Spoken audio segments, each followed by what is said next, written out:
Koria Baba, le feu de Dieu.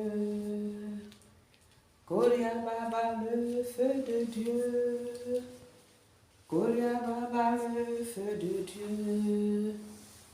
Koria Baba, le feu de Dieu. Saint-Esprit, tu es le feu de Dieu. Saint-Esprit, tu es le feu de Dieu. Koria Baba, le feu de Dieu.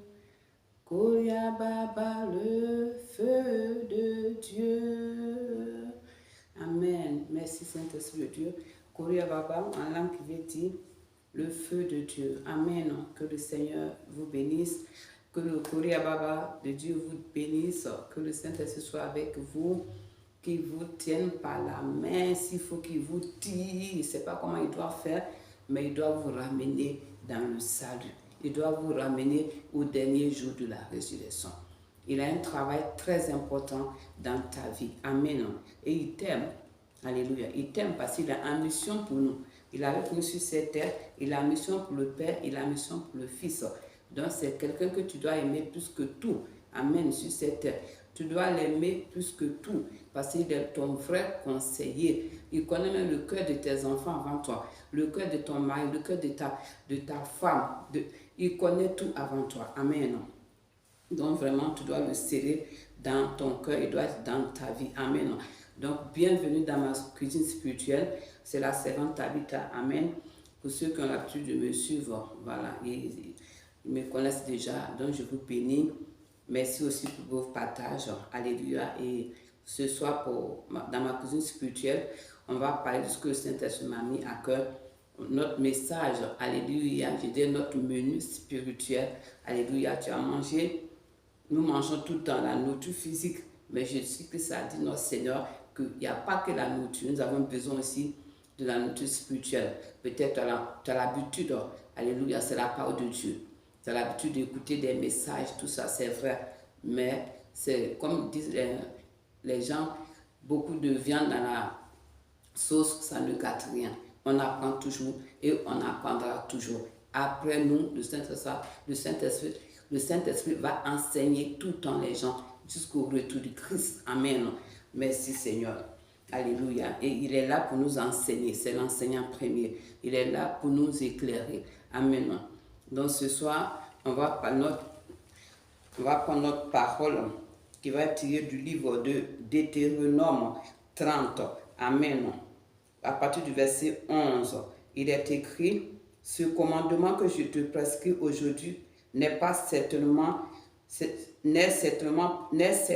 point au-dessus de tes forces et hors de ta portée. Amen. Il n'est pas dans le ciel, pour que tu dises: qui montera pour nous au ciel, où nous l'ira chercher. Qui nous le fera entendre, afin que nous le mettions en pratique. Il n'est pas de l'autre côté de la mer, pour que tu dises: qui passera pour nous de l'autre côté de la mer. Alléluia.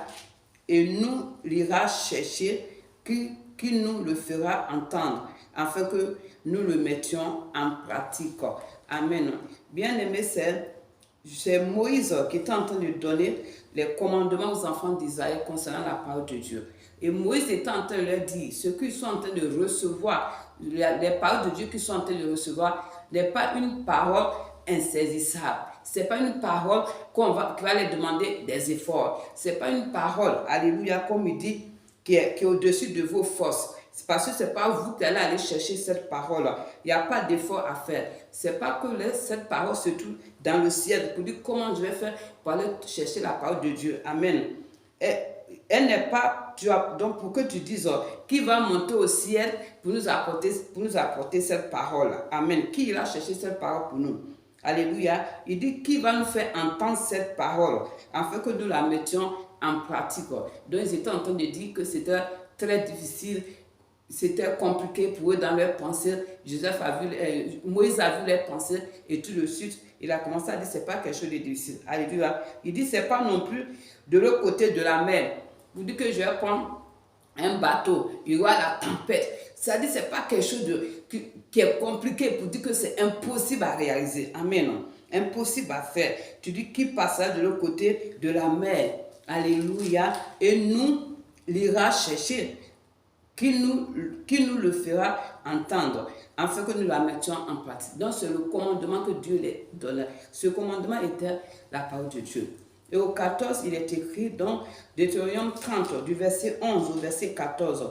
Au 14, il est écrit, c'est une chose au contraire qui est tout près de toi, dans ta bouche et dans ton cœur, afin que tu la mettes en pratique. Donc c'est quelque chose de possible, c'est quelque chose de réalisable, c'est quelque chose que Dieu a mis à notre portée. C'est pas quelque chose que Dieu a demandé de faire des efforts compliqués. Dieu a veillé sur sa parole pour que sa parole nous touche, pour que sa parole te touche. Alors dans cette parole-là, tu vas voir que quand il nous demande au verset 14, il dit c'est une chose au contraire. Donc tu as 4 dimensions de la parole, bien aimée, que tu dois avoir dans ta vie quotidienne. Les 4 dimensions de la parole de Dieu. Alléluia. Que Moïse a décrit dans le passage de Deutéronome 30 du verset 11 au verset 14. Précisément au verset 14, il dit c'est une chose au contraire, bien aimé, qui doit être tout près de toi. Amen. Qui doit être dans ta bouche et dans ton cœur, afin que tu puisses mettre ça en pratique. Amen. Afin que tu puisses mettre ça en pratique. Donc, premièrement, ta parole de Dieu doit être près de toi. Tu dois l'avoir près de toi. Alléluia. Tu dois te promener partout où tu vas avec. Eux, dans leur temps, peut-être qu'ils n'avaient pas la possibilité d'aller partout avec. Mais cette parole, on les enseignait le commandement de Dieu. C'est beaucoup rappelé dans l'Ancien Testament. Aujourd'hui, tu as ton téléphone. Aujourd'hui, on a plein de choses à disposition, bien aimé, pour que cette parole demeure près de toi. Amen. Tu peux mettre ça sur ton téléphone, tu peux te promener avec. Ça doit être dans ta maison. C'est-à-dire que la parole de Dieu, ça ne doit pas s'éloigner de toi. Alléluia. Ça doit être tout le temps près de toi. La première dimension, pour conserver ton alliance avec Dieu, pour écouter la parole de Dieu, pour la mettre en pratique. Si c'est loin de toi, bien aimé, tu vas mourir. Alléluia. Tu vas mourir spirituellement. Comme Adam et Ève étaient loin de la parole. La parole, c'était Dieu. Alléluia. Jesus Christ. Merci Seigneur. Et deuxièmement, on dit ça doit être quoi? Dans ta bouche. Donc la méditation, la lecture, la proclamation. Alléluia. Tu dois mettre ça dans ta bouche. Tu dois mettre ça dans ta bouche. Tu dois la lire régulièrement. Et quand tu es en train de la lire, tu es en train de mettre ça dans ta bouche. Ce qui fait que des fois, quand tu es devant une situation, cette parole-là te revient. Pourquoi, bien aimé? Parce que quand tu vas dans ta bouche, tu es en train de manger ça. C'est en train de rentrer en toi. Amen. Dieu sait ça. C'est ce que tu dois faire. Donc ça reste en toi. C'est en toi. Et c'est avec toi. Amen. Jesus Christ. Et après, qu'est-ce qui est encore écrit? Alléluia. Donc on a parlé près de toi, dans ta bouche, dit cesse, et maintenant dans ton cœur. Et quand tu proclames de la même manière que tu vas mettre, tu vas descendre dans ton estomac, alléluia, pour faire le travail de la digestion, alléluia, tu vas mettre ça dans ton cœur, tu vas attacher ça dans ton cœur. Et à force de faire ça, bien aimé, ça demeure dans ton cœur. Tu dois avec ça, tu dois marcher. Ça doit être une lumière pour toi. Enfin que 4e dimension, la pratique. C'est pas tout d'avoir la Bible, c'est pas tout de méditer, c'est pas tout d'écouter, mais bien aimé, comme la parole de Dieu nous enseigne, nous devons mettre ça en pratique. C'est en mettant ça en pratique que la parole va commencer à te tailler, que la parole va commencer à te sanctifier, que la parole va commencer, je dirais, à te corriger, alléluia, à te ramener sur la bonne voie. Parce qu'à un moment donné, si tu sors de la parole de Dieu, le Saint-Esprit va te reprendre parce que tu connais la parole. Ça doit te ramener sur le bon chemin. Ça doit te ramener à Jésus. Ça fait que quand tu t'écartes, quand tu as l'habitude de méditer la parole de Dieu, ça va te ramener forcément à Dieu. Amen. Jesus Christ. Donc, bien aimé, retiens ce soir 4 dimensions de la parole de Dieu dans ta vie quotidienne. Alléluia. Elle doit être près de toi. Tu dois l'avoir avec toi, dans ta maison avec toi, au nom de Jésus. Ça doit être dans ta bouche, ça doit être dans ton cœur, et tu dois mettre ça en pratique. Si tu ne mets pas ça en pratique, c'est comme si tu vas à l'école et ton prof se tue à t'enseigner et tu n'apprends pas tes leçons. Tu viens, tu as toujours des mauvaises notes. Alléluia. Mettons ça en pratique. Mets ça en pratique afin que tu aies de bonnes notes devant ton Dieu. Afin que tu marches d'une manière irrépréhensible. Et c'est cette parole qui va faire que quand tu vas tomber, ça va te relever. Ça va te fortifier. Alléluia. Ça va t'amener à reprendre tes forces. Ça va te relever la tête. Alléluia. Ça va te consoler. Alléluia. Ça va te rafraîchir. Amen. Au nom de Jésus-Christ. Parce que quand tu vas prendre la parole, tu vas voir que Saint-Esprit il va tout faire pour que tu tombes sur une parole qui va te fortifier. Amen.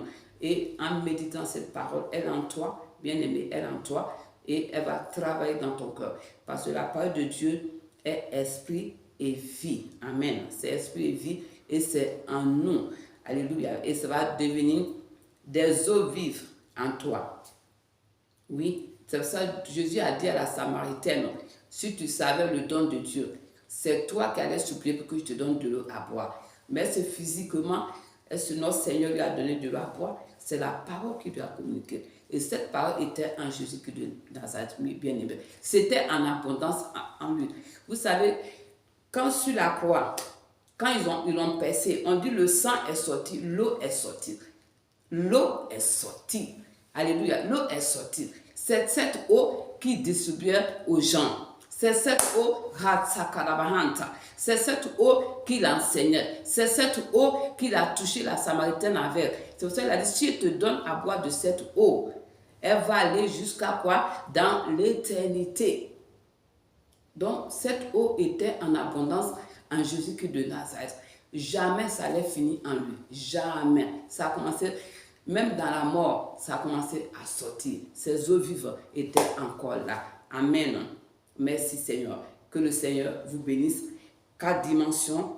Et la dernière, mettre en pratique. Et que cette eau-là soit des eaux vives. Cette parole soit des eaux vives en toi. Dont le Saint-Esprit se saisit pour travailler dans ta vie. Amen. Tu me dis Amen. Que le Seigneur te bénisse. Dans le nom puissant de notre Seigneur, Jésus-Christ de Nazareth. Shalom chez vous. Shalom et bon mois fleuri. Alléluia. Bon mois fleuri, parce que ce mois, c'est un mois fleuri. Ce mois fleurisse comme la verge d'Aaron, entre les 12 verges. C'est la verge d'Aaron qui a fleuri. Que le Saint-Esprit fasse ça pour toi. Au nom de Jésus-Christ de Nazareth. Amen. Mais tout est dans la parole. Amen. Merci Seigneur. Que le Seigneur vous bénisse. On se dit à très bientôt, excusez-moi. On se dit à très bientôt. Et je vous dis shalom chez vous. Que le Seigneur vous bénisse dans le nom de Jésus-Christ de Nazareth. Amen. Amen, amen, amen. Alléluia, gloire. Merci Seigneur. Koria Baba, le feu de Dieu. Koria Baba, le feu de Dieu.